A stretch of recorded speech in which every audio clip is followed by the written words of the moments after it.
Las luces del monitor iluminaban el rostro concentrado de Alejandro Vázquez mientras sus manos se movían con precisión milimétrica sobre el volante de su simulador casero. En la pantalla, los monoplazas de Fórmula 1 rugían a más de 300 km por hora por las curvas imposibles del circuito de Mónaco. El sudor perlaba su frente mientras navegaba la mítica chicane de Sainte-Devote con una concentración que rayaba en lo obsesivo.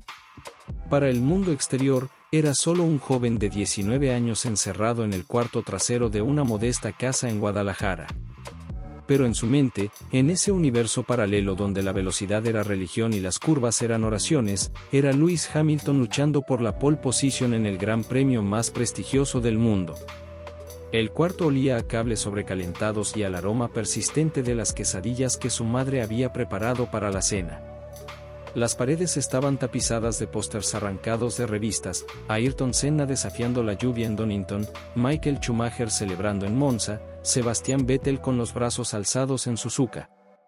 Cada imagen era un fragmento de un sueño que parecía tan lejano como las estrellas, pero que ardía en el pecho de Alejandro con la intensidad de 1000 soles. Alejandro. La voz de su madre, Carmen, atravesó las paredes como una daga de preocupación maternal. Son las 3 de la mañana. Apaga esa máquina y vete a dormir. Solo una vuelta más, mamá, murmuró sin apartar los ojos de la pantalla, donde acababa de batir su récord personal por 0,3 de segundo. Estoy mejorando mi tiempo en la chicane de Sainte-Devote. Si logro perfeccionar esta sección, puedo bajar medio segundo completo a mi mejor vuelta. El simulador no era gran cosa, pero era suyo. Había sido construido con la paciencia de un artesano y el presupuesto de un estudiante, un asiento de auto viejo que había rescatado de un desuece en las afueras de la ciudad, un volante Logitech G29 que le había tomado 6 meses de trabajos de medio tiempo poder comprar, y 3 monitores del de segunda mano que había conseguido en el mercado de pulgas después de semanas de negociación. Los cables serpenteaban por el suelo como las venas de algún organismo tecnológico, y la estructura de metal soldado que sostenía todo el sistema creaba un santuario personal donde las leyes de la física se volvían tangibles a través de las fuerzas G virtuales. Para Alejandro, esta configuración modesta era su nave espacial hacia un mundo donde los sueños imposibles se hacían realidad a 18.000 revoluciones por minuto. Había estudiado cada circuito del calendario de F1 hasta memorizarlo completamente, sabía que en Silverstone debía frenar 100 metros antes de Copse Corner, que en Spa-Francorchamps la clave estaba en mantener velocidad a través de Eau-Rouge, que en Suzuka la línea perfecta en la secuencia 130R, chicane era lo que separaba a los buenos pilotos de los excepcionales. La puerta se abrió bruscamente y apareció su padre, Ernesto, con el uniforme azul de mecánico todavía puesto y manchas de grasa bajo las uñas que parecían tatuajes permanentes de una vida dedicada a arreglar lo que otros rompían. Había llegado de su turno nocturno en el taller de autobuses urbanos, donde ganaba apenas lo suficiente para mantener a flote a la familia Vázquez. Su rostro, curtido por años de trabajo duro y preocupaciones económicas constantes, no prometía nada bueno. ¿Otra vez con lo mismo?, preguntó, aunque ya conocía la respuesta, aunque ya había visto esa misma escena repetirse noche tras noche durante los últimos 2 años. Hijo, mañana tienes entrevista en la fábrica de Don Rodríguez. No puedes llegar desvelado como un zombi. Esa es una oportunidad real, con sueldo real y prestaciones reales. Papá, yo no quiero trabajar en una fábrica, respondió Alejandro, sin apartar los ojos de la pantalla donde estaba ajustando la configuración de suspensión para la próxima sesión. Quiero ser piloto de Fórmula 1. Este no es un juego para mí, es entrenamiento. Es mi futuro. Ernesto suspiró con el cansancio profundo y resignado de quien había tenido esta misma conversación cientos de veces, quien había visto a su hijo mayor transformarse lentamente de un muchacho normal en alguien obsesionado con una fantasía que parecía tan alcanzable como tocar la luna con las manos. Alejandro, entiende de una vez por todas. Los pilotos de Fórmula 1 son hijos de millonarios europeos, herederos de imperios automovilísticos, muchachos que empiezan a correr karting a los 6 años con presupuestos que equivalen al salario de toda mi vida. No son muchachos de colonias populares de Guadalajara que se pasan las madrugadas jugando videojuegos en un cuarto que huele a humedad. No son videojuegos. Explotó Alejandro, volteándose hacia su padre con una intensidad que sorprendió incluso a él mismo. Esto es entrenamiento real, papá. Los simuladores profesionales que usan los equipos de F1 funcionan con la misma tecnología, los mismos principios físicos. Max Verstappen empezó así, en simuladores caseros. Lewis Hamilton pasaba horas entrenando en máquinas como esta antes de llegar a la F1. Sebastian Vettel, Charles Leclerc, todos los grandes han usado simuladores como parte fundamental de su preparación.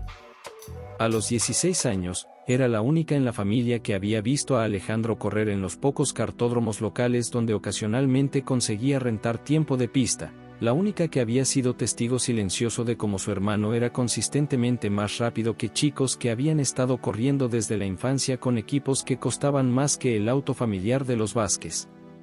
Ale tiene talento real, dijo tímidamente, pero con una convicción que sorprendió a todos.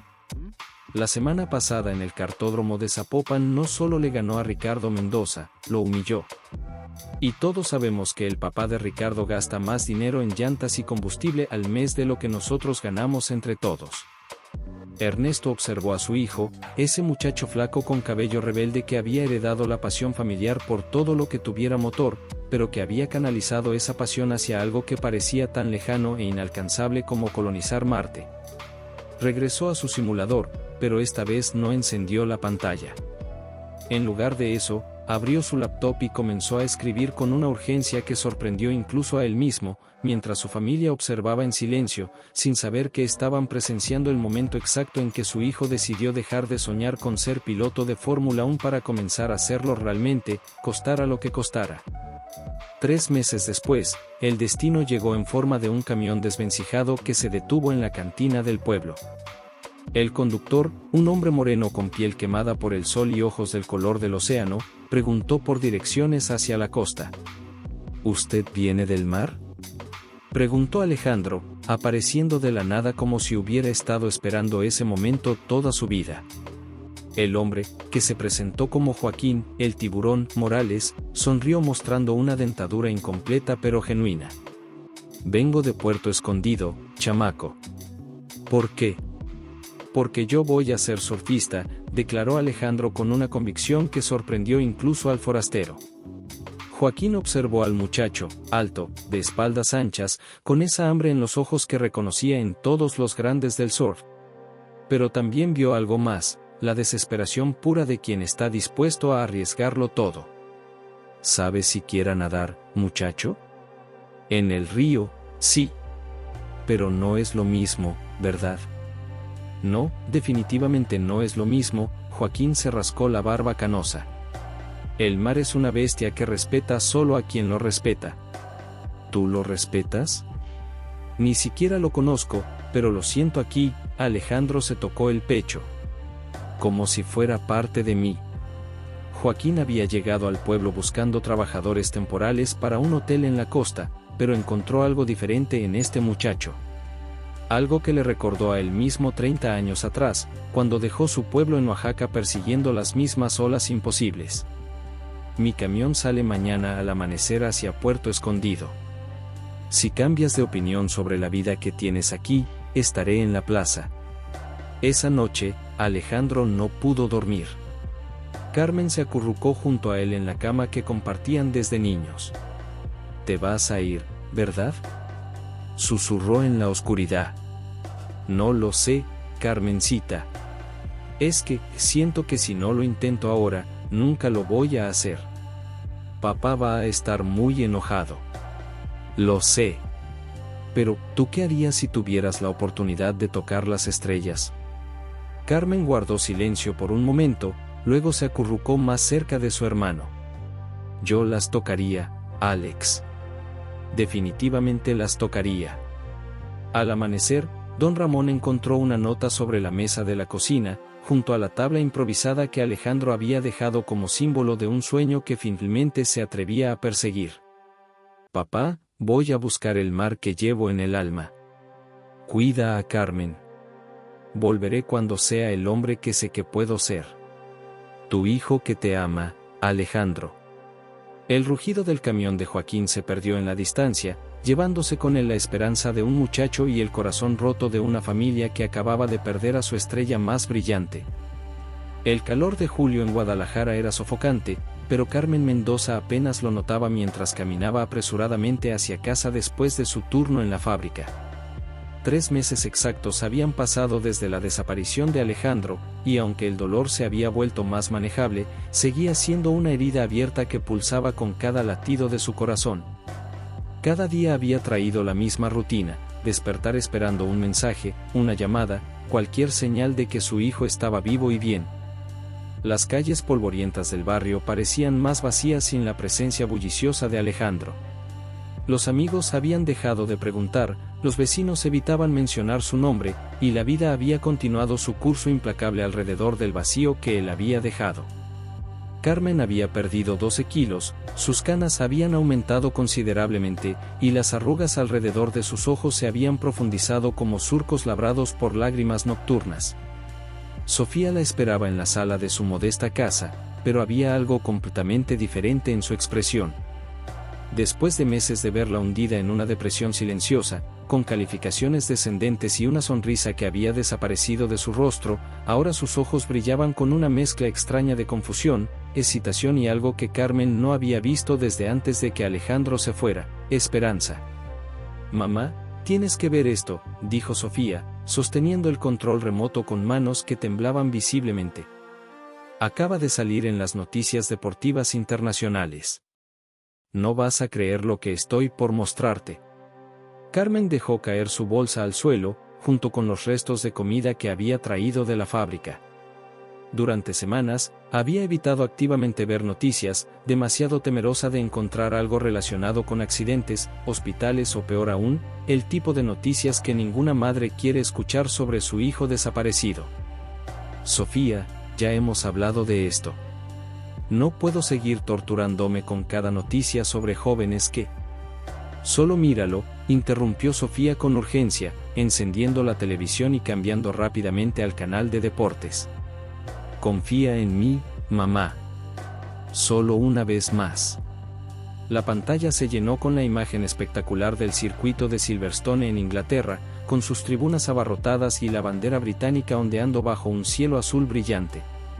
El locutor deportivo, con evidente emoción contenida en su voz profesional, narraba lo que parecía ser una historia absolutamente extraordinaria.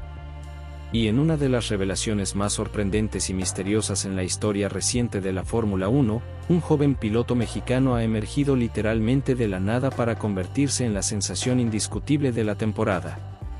Alejandro, el Relámpago, Mendoza, de apenas 22 años, acaba de ganar su 5ª carrera consecutiva, estableciendo un récord que no se veía desde los días de Ayrton Senna.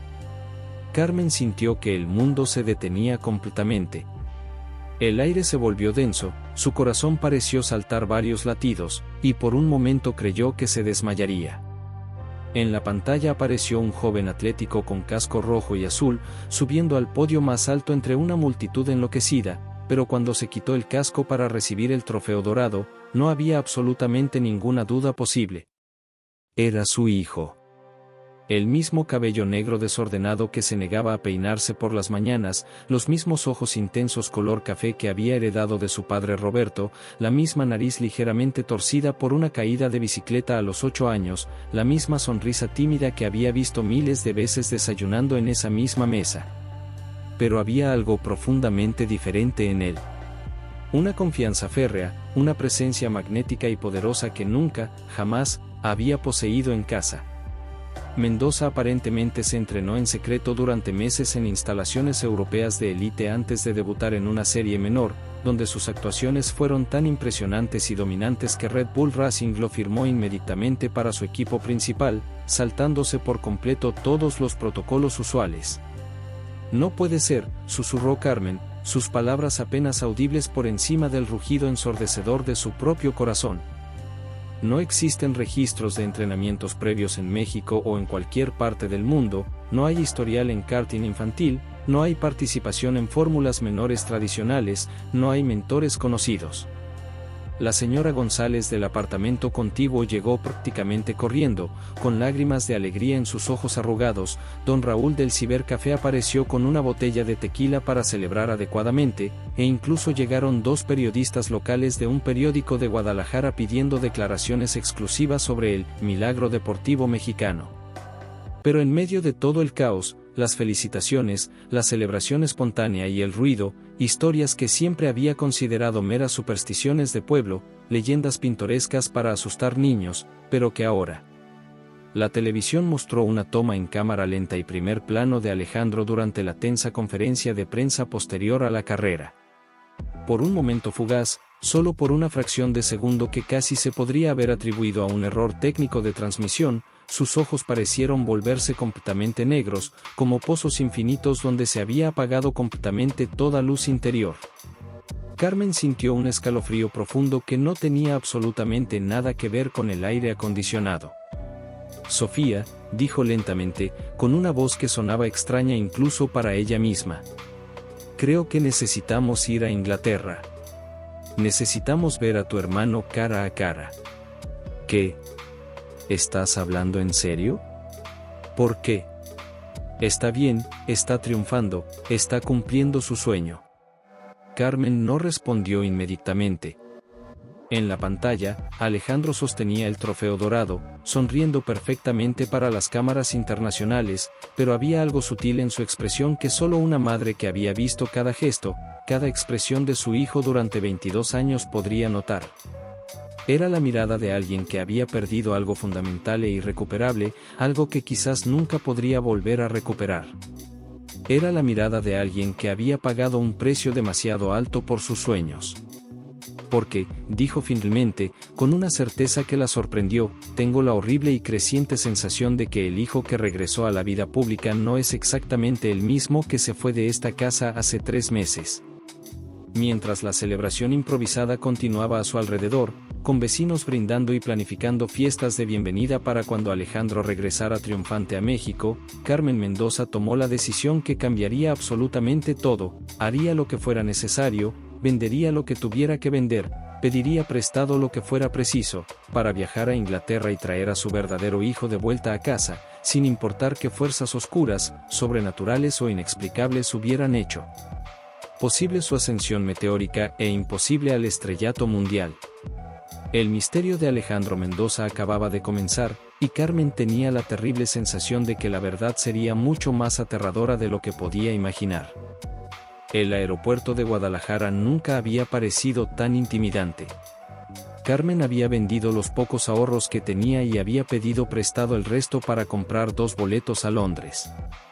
Sofía, a pesar de las protestas iniciales sobre perder clases, había insistido en acompañar a su madre. No podía dejarla enfrentar esto sola. Durante el vuelo de 13 horas, Carmen no pudo dormir. Cada vez que cerraba los ojos, veía la imagen de Alejandro en el podio, esa sonrisa que no era completamente suya, esos ojos que por un momento habían parecido completamente vacíos. ¿Crees que nos reconozca?, preguntó Sofía, mirando por la ventanilla mientras sobrevolaban el Atlántico. Tengo miedo de que sí, respondió Carmen. Y tengo más miedo de que no. Londres los recibió con una llovizna típica y un gris que parecía filtrarse hasta los huesos. Habían reservado una habitación diminuta en un hotel cerca del circuito de Silverstone, donde se celebraría el Gran Premio de Gran Bretaña en 2 días. Su plan era simple, encontrar a Alejandro y hablar con él cara a cara. Lo que no esperaban era descubrir lo difícil que sería acercarse a alguien que, aparentemente de la noche a la mañana, se había convertido en una de las figuras más protegidas del deporte. El primer día, se dirigieron al circuito durante los entrenamientos libres. El rugido de los motores era ensordecedor, y la atmósfera estaba cargada de una energía que Carmen no había experimentado nunca. Cientos de periodistas, fanáticos y personal de los equipos se movían con propósito urgente. Cuando Alejandro salió a la pista en su Red Bull, el número 77 brillando bajo el sol inglés, Carmen sintió una mezcla de orgullo y terror. Su hijo, si realmente era su hijo, piloteaba con una precisión sobrenatural, tomando curvas a velocidades que desafiaban la física. Es increíble, murmuró un fanático británico junto a ellas. Nunca he visto nada igual. Es como si pudiera ver el futuro de cada curva. Después de los entrenamientos, intentaron acercarse al área de paddock donde estarían los pilotos. La seguridad era impenetrable, pero Sofía había hecho su tarea. Había investigado los horarios, las rutas que tomaban los pilotos, los lugares donde podrían tener una oportunidad. Allí, señaló hacia una salida lateral. Los pilotos salen por ahí cuando van a las entrevistas en el motorhome de la FIA. Esperaron durante horas. Cuando finalmente apareció Alejandro, rodeado de guardaespaldas y personal del equipo, Carmen sintió que se le detenía el corazón. Estaba tan cerca que podía ver las pequeñas arrugas alrededor de sus ojos, nuevas líneas que no estaban ahí 3 meses atrás. «Alejandro», gritó Carmen, empujando a través de la multitud. «Hijo». Alejandro se detuvo. Por un momento, su rostro se transformó completamente. La máscara de profesionalismo cayó, y Carmen vio a su hijo verdadero, confundido y asustado, luchando por salir a la superficie. «Mamá», susurró, tan bajo que casi se perdió en el ruido de la multitud. Pero antes de que pudiera decir más, uno de los hombres de traje que lo acompañaba, un individuo alto y pálido con ojos que parecían demasiado inteligentes, se acercó y puso una mano firme en el hombro de Alejandro. «Señor Mendoza, tiene la conferencia de prensa en 5 minutos». La transformación fue instantánea y aterradora. Los ojos de Alejandro se endurecieron, su postura cambió, y cuando miró nuevamente hacia Carmen y Sofía, fue como si estuviera viendo a extraños. «Lo siento, no tengo tiempo para fanáticos ahora», dijo en un inglés perfecto, con una sonrisa práctica que no llegaba a sus ojos. «Alejandro, soy tu madre», insistió Carmen, tratando de acercarse, pero los guardias la detuvieron. «Creo que se están confundiendo», respondió, ya alejándose. «No sé quiénes son ustedes». El hombre pálido las observó por un momento más largo de lo necesario. Había algo en su mirada que hizo que Carmen sintiera como si hielo corriera por sus venas. «Señoras», dijo con un acento que no podía identificar, «sugiero que disfruten el resto de su visita a Londres. La ciudad tiene muchas distracciones». Era claramente una advertencia. Esa noche, en su pequeña habitación de hotel, Carmen y Sofía trataron de procesar lo que habían visto. «No era él», dijo Sofía, caminando de un lado a otro. «Digo, era él físicamente, pero era como si alguien más estuviera controlándolo», completó Carmen. «Especialmente después de que ese hombre lo tocara». Sofía había estado investigando en internet durante horas, buscando información sobre el equipo de Alejandro, su manager, cualquier cosa que pudiera explicar su súbita transformación. «Mamá, encontré algo extraño. Ese hombre que estaba con Alejandro, se llama Víctor Sadoumere. Aparece como su manager personal, pero no hay casi información sobre él. No hay fotos anteriores, no hay historial, nada. Es como si hubiera aparecido al mismo tiempo que Alejandro se volvió famoso». Carmen sintió que se le erizaba la piel del cuello. «¿Y qué más encontraste?» «Hay rumores en foros de Fórmula 1. Dicen que Alejandro nunca duerme más de 2 horas por noche, que nunca come en público, que sus ojos a veces se ven completamente negros durante las carreras. Los otros pilotos están empezando a decir que hay algo antinatural en él». Un golpe suave en la puerta la sobresaltó. Eran casi las 2 de la mañana, y no esperaban a nadie. Carmen abrió la puerta con cuidado y encontró a un hombre mayor, con overol azul y manos manchadas de grasa. Tenía el aspecto de alguien que había trabajado con motores toda su vida. «¿Señora Mendoza?», preguntó en español con acento mexicano. «Mi nombre es Eduardo Ramírez. Trabajaba en el equipo de su hijo». «¿Trabajaba?». «Me despidieron ayer, después de que hiciera demasiadas preguntas sobre las modificaciones que están haciendo a Alejandro». Carmen y Sofía intercambiaron miradas y dejaron entrar al hombre. «¿Qué clase de modificaciones?». Eduardo se sentó pesadamente en la única silla de la habitación, sus manos temblando ligeramente. Señora, lo que voy a decirle va a sonar como locura, pero su hijo está en peligro. Y no solo él, su alma misma está en juego.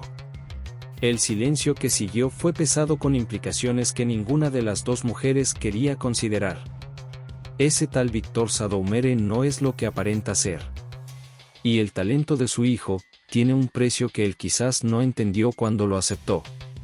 Mientras Eduardo comenzaba a contar una historia que desafiaría todo lo que creían saber sobre la realidad, Carmen Mendoza se dio cuenta de que salvar a su hijo requeriría mucho más que amor maternal. Requeriría coraje para enfrentar fuerzas que la mayoría de la gente ni siquiera creía que existían. La verdadera carrera por el alma de Alejandro Mendoza estaba por comenzar. La vida en casa de los Hernández había encontrado un nuevo ritmo triste durante los 3 meses de ausencia de Diego. Cada mañana seguía el mismo patrón doloroso. Carmen se levantaba temprano, como siempre había hecho, pero ahora preparaba el desayuno mecánicamente, sin la energía que la caracterizaba. Siempre servía comida de más, como si su corazón de madre se negara a aceptar que su hijo no estaría ahí para desayunar. Los huevos revueltos se enfriaban en el plato extra, y Carmen los guardaba en el refrigerador con una esperanza silenciosa que se renovaba cada día. Roberto había retomado la lectura del periódico matutino después de semanas de no poder concentrarse en nada, pero evitaba cuidadosamente la sección deportiva. Cada vez que veía una noticia sobre automovilismo o Fórmula 1, sentía como si una mano invisible le estrujara el corazón. La ausencia de Diego había creado un vacío tan tangible en la casa que incluso los vecinos lo habían notado. Ya no se escuchaba el rugido constante de los motores virtuales desde el cuarto del joven, solo un silencio pesado que parecía expandirse por toda la casa. Sofía había canalizado su dolor de una manera diferente, sumergiéndose obsesivamente en su trabajo escolar. Se había convertido en una investigadora compulsiva del mundo del automovilismo, como si entender cada detalle de ese universo pudiera traerle pistas sobre el paradero de su hermano. Su escritorio en la universidad estaba cubierto de libros sobre historia de la Fórmula 1, biografías de pilotos famosos, y artículos impresos sobre programas de desarrollo de talentos en el automovilismo. Sus compañeros de clase habían comenzado a llamarla la experta en F1, sin saber que detrás de todo ese conocimiento había una búsqueda desesperada por encontrar alguna pista sobre Diego. Los domingos eran los más difíciles. Antes, Diego solía quedarse hasta muy tarde jugando los sábados por la noche, y los domingos por la tarde se sentaba con la familia a ver las carreras en el pequeño televisor de la cocina. Era el único momento de la semana cuando Roberto bajaba la guardia sobre los videojuegos inútiles de su hijo, porque veía cómo los ojos de Diego brillaban mientras analizaba cada movimiento de los pilotos, cada estrategia de los equipos, cada decisión táctica que podía cambiar el resultado de una carrera. Era un domingo por la tarde especialmente melancólico cuando todo cambió de forma dramática e inexplicable. Sofía estaba en la sala, trabajando en su laptop en un ensayo sobre la historia del automovilismo mexicano. Había decidido enfocar su tesis de grado en el tema, una manera de mantener vivo el recuerdo de Diego mientras perseguía su carrera de periodismo deportivo. La casa estaba sumida en el silencio típico de esas tardes, con Roberto echando una siesta en su sillón favorito y Carmen ordenando obsesivamente la cocina por tercera vez ese día. De pronto, un grito desgarrador rompió la tranquilidad dominical. ¡Dios mío! Roberto. Sofía. Vengan rápido. Por favor, vengan ahora mismo. La voz de Carmen tenía una calidad histérica que hizo que tanto Roberto como Sofía se levantaran de un salto. Corrieron hacia la cocina donde Carmen estaba parada frente al pequeño televisor, con las manos cubriéndose la boca y lágrimas corriendo torrencialmente por sus mejillas. Su cuerpo entero temblaba como si hubiera recibido una descarga eléctrica. En la pantalla, la transmisión en vivo del Gran Premio de Mónaco mostraba la ceremonia de podio en todo su esplendor. Los flashes de las cámaras creaban un espectáculo de luces mientras los 3 pilotos más rápidos del día se preparaban para recibir sus trofeos. Y ahí, en el segundo escalón del podio, con el casco bajo el brazo y una sonrisa que conocían mejor que sus propias caras, estaba Diego. pero no era el Diego que habían conocido. Este Diego lucía más maduro, más musculoso, con una confianza en su postura que nunca antes habían visto. Su overol de carreras, de un azul metálico brillante con patrocinadores que Roberto no reconocía, se ajustaba a un cuerpo que había sido transformado por meses de entrenamiento intensivo.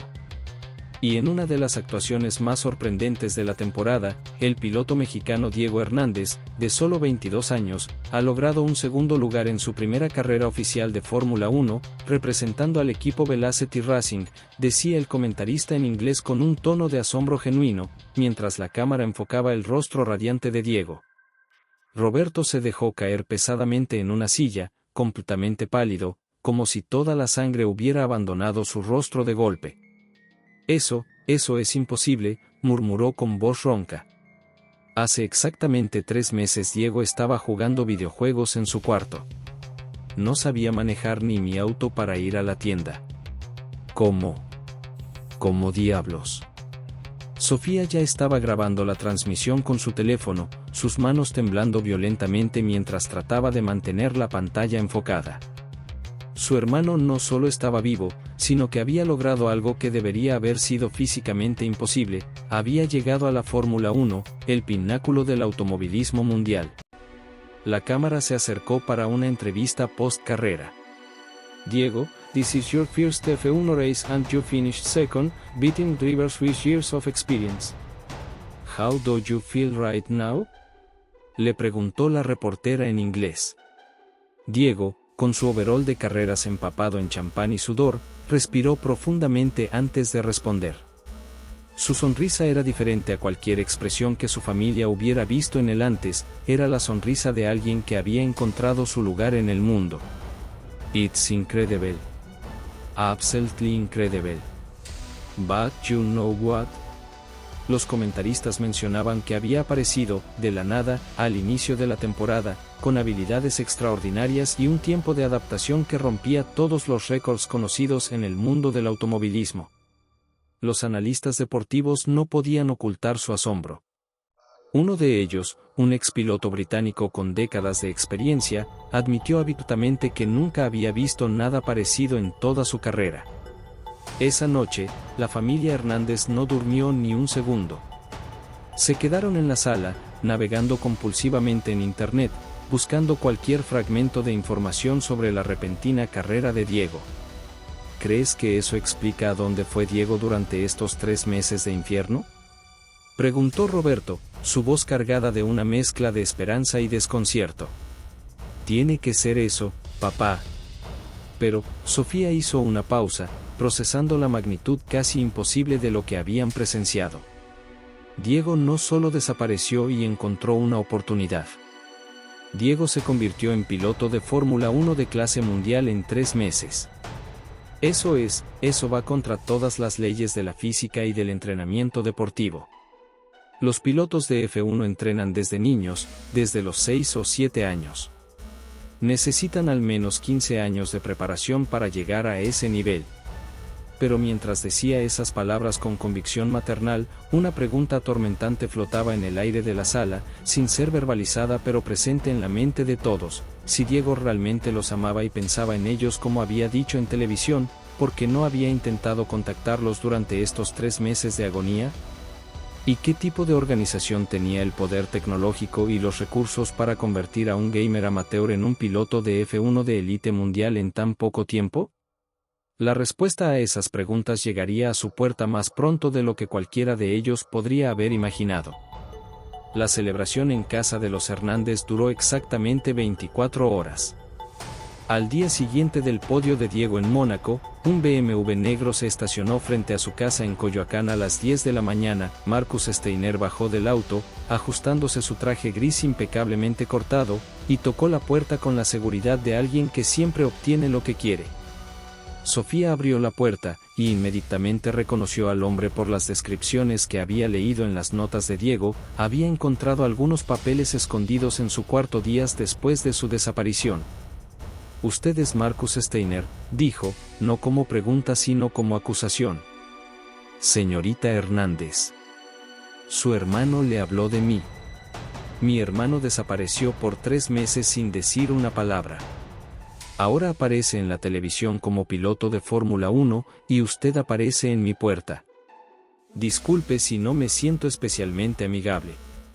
Carmen y Roberto aparecieron detrás de Sofía, sus caras mostrando una mezcla de curiosidad, esperanza y desconfianza. Entiendo su molestia, dijo Steiner, su voz calmada pero autoritaria. Vengo a explicarles todo y a hacerles una oferta.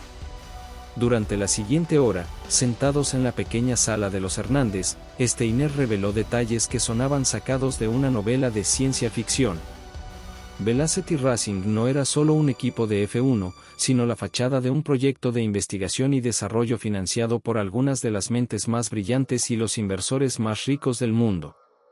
El objetivo es simple, explicó Steiner.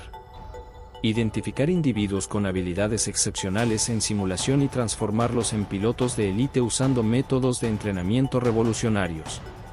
¿Qué tipo de métodos?, preguntó Roberto, su instinto paternal activándose. Entrenamiento físico y mental extremo, simuladores que replican exactamente las condiciones reales de manejo, preparación psicológica intensiva, y ciertas tecnologías experimentales que aceleran el proceso de aprendizaje motor. Sofía se inclinó hacia adelante. ¿Tecnologías experimentales? ¿Qué significa eso exactamente? Steiner vaciló por primera vez desde que había llegado. Digamos que hemos encontrado formas de optimizar la conexión neural entre el cerebro y las habilidades motoras necesarias para el automovilismo de élite. Habla en cristiano, demandó Carmen, su paciencia agotándose. Su hijo recibió implantes neurales microscópicos que mejoran su tiempo de reacción, su procesamiento visual y su coordinación mano-ojo. Son completamente seguros, reversibles, y le han dado la capacidad de competir al más alto nivel en un tiempo récord. El silencio en la sala era ensordecedor. Roberto fue el primero en hablar. ¿Convirtieron a mi hijo en algún tipo de cyborg? Los implantes son tan pequeños que no pueden detectarse en ningún examen médico estándar. Diego sigue siendo completamente humano, solo con ciertas capacidades mejoradas. Esto es monstruoso, exclamó Carmen. Experimentaron con mi hijo. Su hijo dio su consentimiento completo después de ser informado de todos los riesgos y beneficios. Ningún procedimiento se realizó sin su aprobación. Sofía había estado procesando toda la información en silencio. Finalmente, habló. ¿Por qué nos está contando esto ahora? Podría haber mantenido el secreto para siempre. Porque necesitamos que ustedes formen parte del proyecto. Steiner sacó una tablet y les mostró videos de Diego durante las últimas semanas, entrenando, corriendo, dando entrevistas. En cada video, parecía más delgado, más tenso, más distante. Los implantes funcionan perfectamente para el rendimiento físico, pero están causando efectos secundarios emocionales que no anticipamos. Diego está perdiendo su conexión con las motivaciones emocionales que lo llevaron al automovilismo en primer lugar. Está convirtiéndose en el piloto perfecto, pero dejando de ser el Diego que ustedes conocen. Carmen se llevó las manos al pecho. ¿Qué está diciendo? Que necesita recordar por qué empezó todo esto. Necesita a su familia cerca. Después de 2 meses y medio de entrenamiento intensivo, Elena llegó al complejo con una expresión que Diego nunca había visto, nerviosismo mezclado con emoción contenida. Es hora, anunció durante la reunión matutina del equipo técnico. Mañana tienes tu prueba definitiva. Diego sintió que el estómago se le encogía. Durante las últimas semanas había superado todos los benchmarks establecidos. Sus tiempos en simulador rivalizaban con pilotos activos de F1, su condición física estaba en niveles óptimos, y su comprensión técnica de los autos había alcanzado un nivel que impresionaba incluso a Klaus. ¿Qué tipo de prueba?, preguntó, aunque parte de él ya sabía la respuesta. Una prueba real. Con un auto real. En una pista real. Frente a personas reales que pueden cambiar tu vida para siempre. Esa noche, Diego no pudo dormir. Se quedó en la terraza del complejo, mirando las estrellas alpinas y pensando en el camino que lo había llevado hasta ahí. En 3 meses había cambiado completamente, físicamente era irreconocible, mentalmente era más fuerte de lo que jamás había imaginado, y técnicamente tenía habilidades que la mayoría de la gente solo puede soñar. Pero también había pagado un precio. No había hablado con su familia en 11 semanas. No sabía si sus padres seguían buscándolo, si Mateo había perdido la esperanza, si don Fernando había contratado a alguien más para su puesto. ¿Dudas?, preguntó una voz detrás de él. Elena se acercó con 2 tazas de café humeante. Siempre, admitió Diego. ¿Y si no soy lo suficientemente bueno? ¿Y si todo esto fue una gran equivocación? ¿Sabes cuál es la diferencia entre un piloto bueno y un piloto legendario? Elena se sentó junto a él. No es el talento. Talento tienen muchos. Es la capacidad de convertir la presión en combustible. ¿Y si fallo mañana? Entonces habrás fallado haciendo algo que el 99.9% de la humanidad nunca tendrá la oportunidad de intentar. Pero no vas a fallar, Daniel. Los datos no mienten. Tu talento no miente. Tu dedicación no miente. A la mañana siguiente, un helicóptero los transportó a una pista que Diego reconoció inmediatamente, el circuito de Red Bull Ring en Austria. Pero no estaba vacío. Había equipos técnicos, cámaras, y en el pitlane, 2 autos que hicieron que Diego sintiera que las piernas le temblaban, monoplazas de Fórmula 1 reales, con los colores de equipos que había visto en televisión miles de veces. Bienvenido a tu audición, dijo Elena.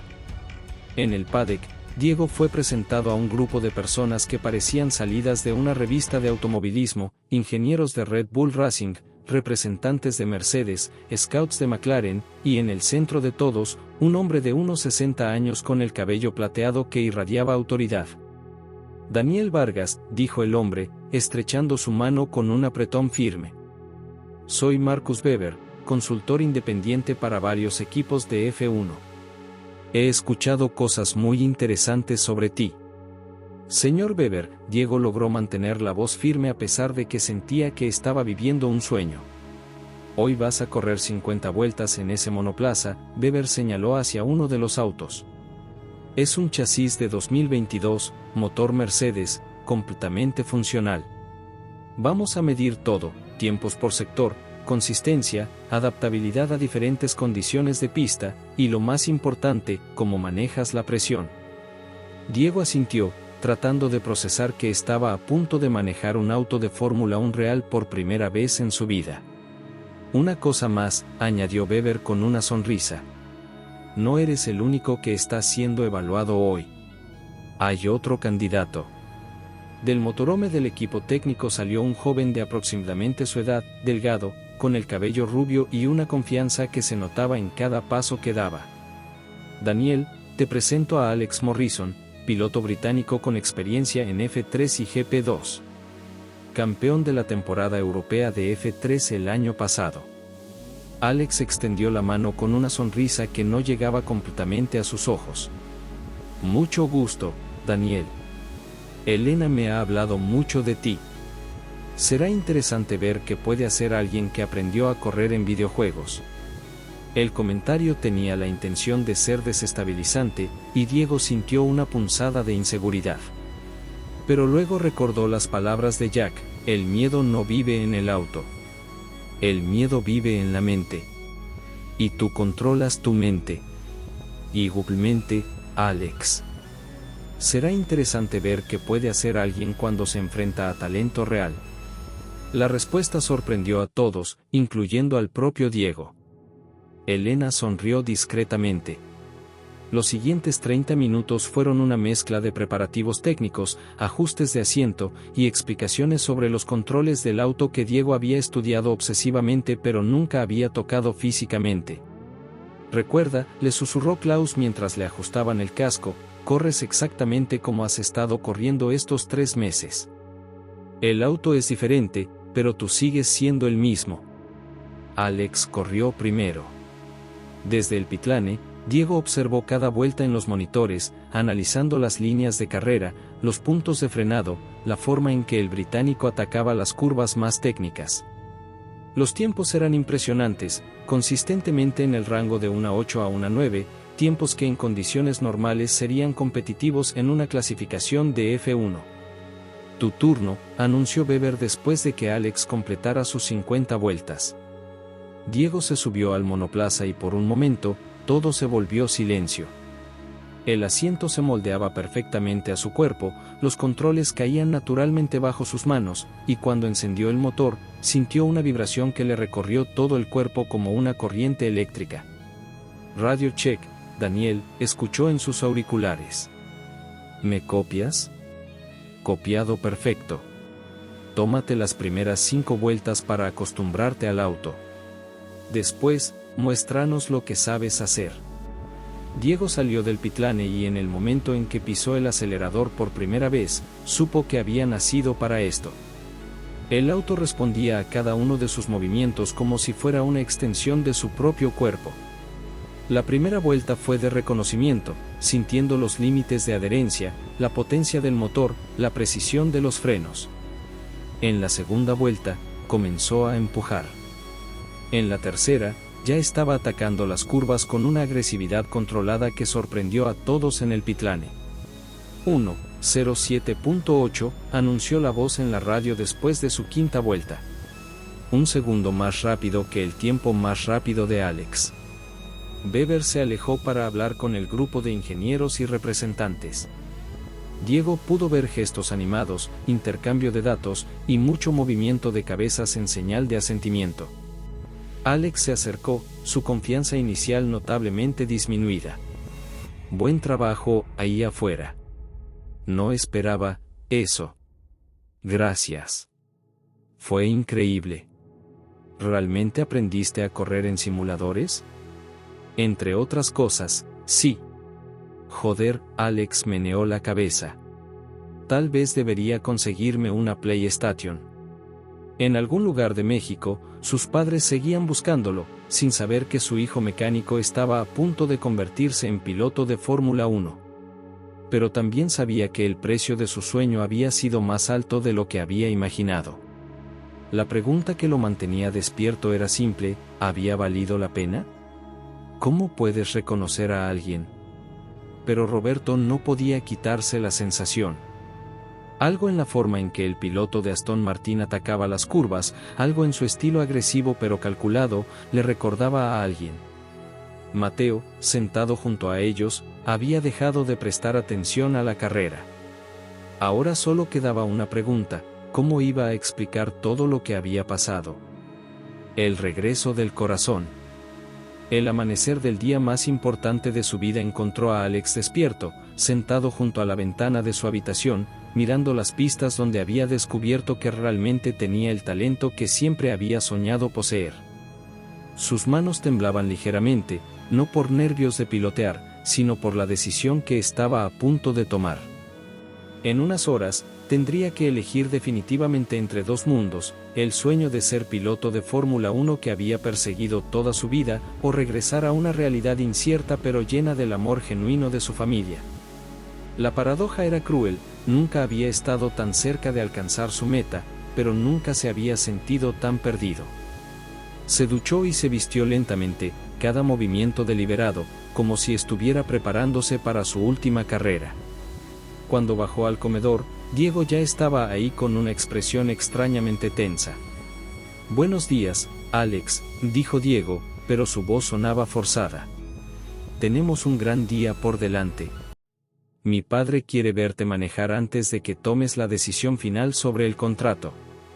Alex asintió, fingiendo una calma que no sentía. «Estoy listo».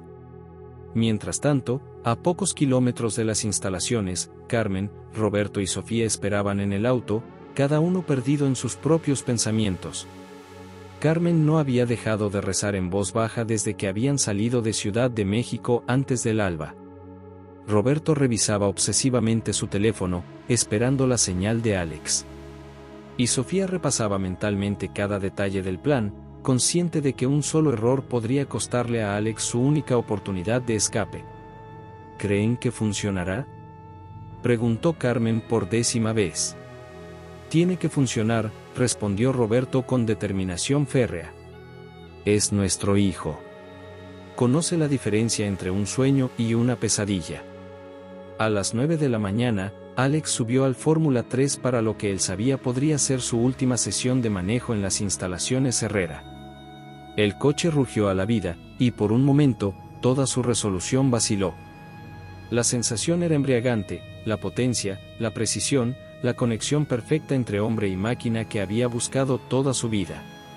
Completó 3 vueltas perfectas, marcando tiempos que habrían sido competitivos en series profesionales. Carlos, el ingeniero veterano, gritaba de emoción por la radio. Increíble, Alex.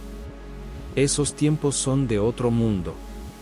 Con un entrenamiento así, podrías estar en F1 en 2 años. Pero entonces Alex pensó en la voz quebrada de su madre por teléfono, en las noches que su padre había trabajado horas extra para comprarle piezas para su simulador casero, en Sofía arriesgando todo para venir por él. Y supo que ningún tiempo en pista valdría la pena si significaba traicionar a las personas que lo habían amado incondicionalmente antes de que demostrara cualquier talento. En la 4ª vuelta, en la recta principal, Alex fingió perder el control momentáneamente. Llevó el coche hacia el pasto de manera controlada, asegurándose de que pareciera un error genuino. Inmediatamente gritó por la radio. Algo está mal. Mareo. No puedo ver bien. La respuesta fue inmediata. El equipo médico llegó en minutos, y Alex fue escoltado hacia la enfermería, actuando desorientado pero consciente de que cada segundo contaba. En el momento exacto, el viejo Tsuru de Sofía se detuvo bruscamente en la entrada principal de las instalaciones. Carmen y Roberto salieron como un huracán, demandando hablar con su hijo. «Queremos ver a Alejandro Ramírez inmediatamente», gritó Carmen al guardia de seguridad. «Es nuestro hijo y tiene derecho a vernos». «Señora, no pueden entrar sin». «Soy periodista», interrumpió Sofía mostrando sus credenciales.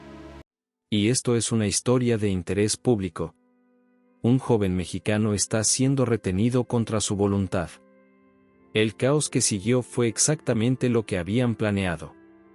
Mientras los guardias trataban de controlar la situación en la entrada, Alex se las arregló para escapar de la enfermería, aprovechando que el personal médico había salido corriendo hacia el alboroto. Corrió por los pasillos de las instalaciones como nunca había corrido en su vida, esquivando empleados confundidos, dirigiéndose hacia la entrada principal donde sabía que su familia lo estaría esperando. Diego apareció de la nada, bloqueándole el camino con 2 guardias de seguridad.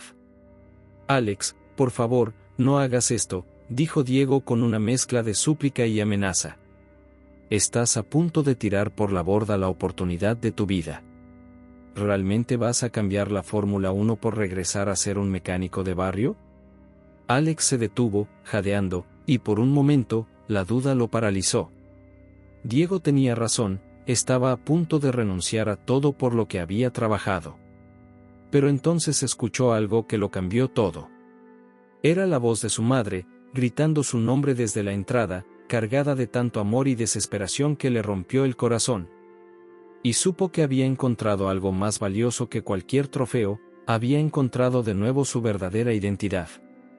«Diego», dijo Alex con voz firme, «algunos sueños no valen la pena si tienes que vender tu alma para conseguirlos. Mi sueño no era solo llegar a F1. Mi sueño era hacer que mi familia se sintiera orgullosa. Y no puedo hacer eso convirtiéndome en alguien que ellos no reconocerían». Antes de que Diego pudiera reaccionar, Alex se lanzó entre los guardias, usando la agilidad que había desarrollado como piloto para esquivarlos, y corrió hacia la entrada. Lo que vio cuando llegó al lobby principal lo hizo detenerse en seco. Su madre estaba llorando, enfrentando a Eduardo Herrera en persona, quien había llegado al escuchar el alboroto. Su padre estaba intentando mantener la calma pero claramente al borde de perder el control. Y Sofía estaba grabando todo, documentando cada momento para protegerlos legalmente. «Alex». Carmen gritó cuando lo vio, y corrió hacia él con los brazos abiertos. pero luego miró a su familia, a su madre que había trabajado turnos dobles por años para apoyar sus sueños, a su padre que había sacrificado sus propias ambiciones para que él pudiera perseguir las suyas, a Sofía que había arriesgado su carrera periodística para rescatarlo. Mi oportunidad real, dijo Alex finalmente, está con las personas que me aman por quien soy, no por lo rápido que puedo manejar. Sofía había escrito un artículo explosivo sobre las prácticas de reclutamiento de los Herrera que había causado una investigación oficial. Su carrera periodística despegó, y se especializó en denunciar abusos en el deporte juvenil.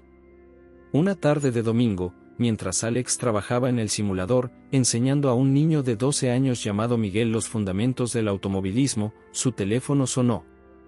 ¿Alex Ramírez? La voz era profesional, con acento europeo. Y mientras el sol se ponía sobre Ciudad de México, Alex Ramírez, el joven que había perseguido su sueño hasta el borde de perder su alma, había encontrado finalmente la victoria más importante de todas, la de regresar a casa siendo aún el mismo, pero más sabio, más fuerte, y rodeado de las personas que realmente importaban. El rugido de los motores de F1 seguía llamándolo desde la televisión, pero ahora sabía que algunos viajes valen más la pena cuando no tienes que viajarlo solo.